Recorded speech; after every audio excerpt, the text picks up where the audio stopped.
नमस्ते। आज के इस विश्लेषण में हम एक ऐसी शानदार और भावुक कर देने वाली अमर गाथा पर बात करने वाले हैं जो आपको सच में झकझोर कर रख देगी। ये कहानी है मेवाड़ के शेर की। आज हम देखेंगे कि कैसे एक बिल्कुल साधारण सा दिखने वाला जीवन इतिहास के एक असाधारण महाकाव्य में बदल गया। देखिए, मेवाड़ का शेर कोई मनगढ़ंत नाम नहीं है, बल्कि ये साहस और दृढ़ संकल्प का एक जीता जागता इतिहास है। तो चलिए, बिना किसी देरी के इस दिलचस्प गाथा में गहराई से उतरते हैं। जरा इस एक लाइन पर गौर कीजिए। संघर्ष, प्रेम और बलिदान, एक अमर गाथा। सच कहूं तो ये एक अकेला वाक्य हमारी आज की पूरी चर्चा का सटीक सार है। ये बहुत ही खूबसूरती से उस भावनात्मक गहराई को दर्शाता है जिसे हम आज समझने वाले हैं। क्योंकि ये कहानी सिर्फ तलवारों और युद्ध के मैदान तक सीमित नहीं है, बल्कि ये इंसानी जज्बे, भावनाओं और उस भारी कीमत के बारे में है जो महानता हासिल करने के लिए चुकानी ही पड़ती है।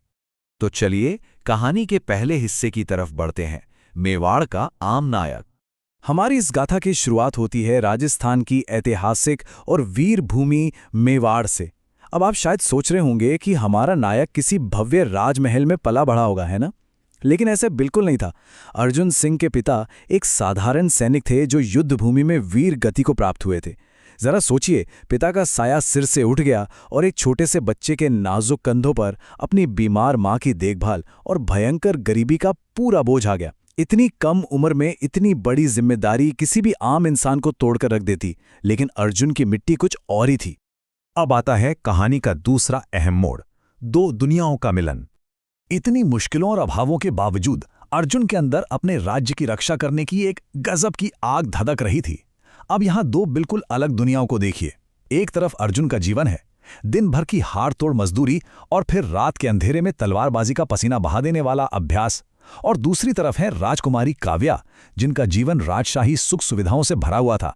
दोनों में जमीन आसमान का फर्क था। लेकिन जब काव्या ने अर्जुन को अभ्यास करते देखा तो वो उसके रुतबे से नहीं, बल्कि उसकी आंखों की उस आग और उसके जुनून से इंप्रेस हुई।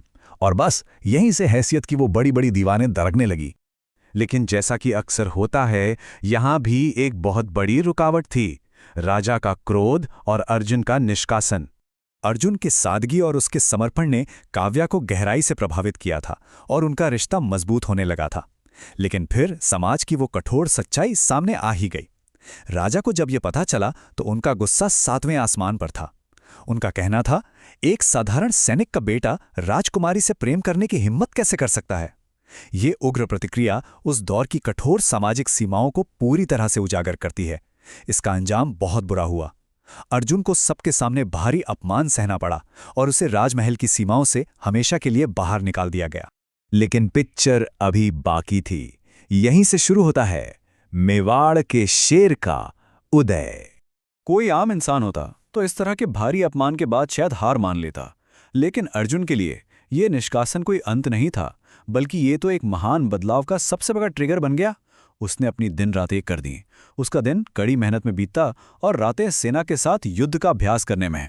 और जानते हैं, उसका ये अटूट समर्पण रंग लाया।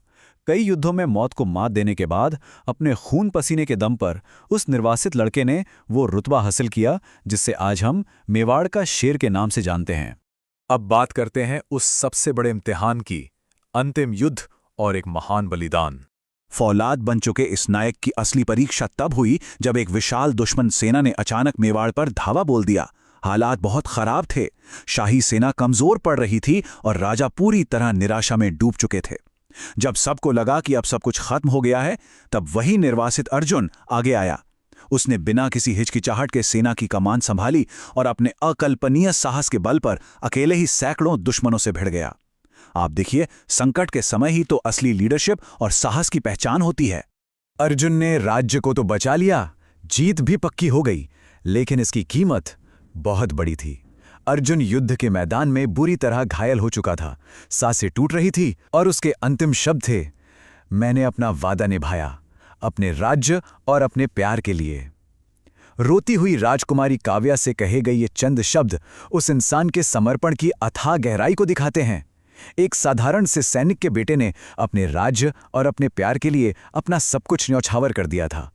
और अब हम इस गाथा के आखिरी हिस्से पर पहुंच चुके हैं, अमर प्रेम और ऐतिहासिक सीख। मेवाड़ तो सुरक्षित हो गया था, लेकिन जरा सोचिए राजकुमारी काव्या पर क्या गुजरी होगी। उन्होंने अर्जुन के बिना जीवन बिताने का कठोर फैसला किया। उन्होंने कभी विवाह नहीं किया और अर्जुन की याद में एक विशाल स्मारक बनवाया। ये स्मारक सिर्फ ईंट और पत्थर की कोई इमारत नहीं थी। ये इस बात की गारंटी थी कि अर्जुन के संघर्ष और उनके सच्चे प्रेम की ये कहानी आने वाली सदियों तक लोगों के दिलों में हमेशा के लिए अमर हो जाए। तो आखिर इस पूरी भावनात्मक गाथा से हमें क्या समझ आता है? इससे हमें कुछ बहुत ही स्पष्ट ऐतिहासिक और नैतिक सबक मिलते हैं। पहला, संघर्ष जितना बड़ा और मुश्किल होगा, जीत का स्वाद भी उतना ही शानदार होगा। दूसरा, सच्चा प्यार हमेशा भारी कीमत और त्याग मांगता है। और सबसे अहम बात, एक सच्चे इंसान के जज्बे को कभी तोड़ा नहीं जा सकता। चाहे हालात कितने भी खिलाफ क्यों ना हो, वो कभी हार नहीं मानता।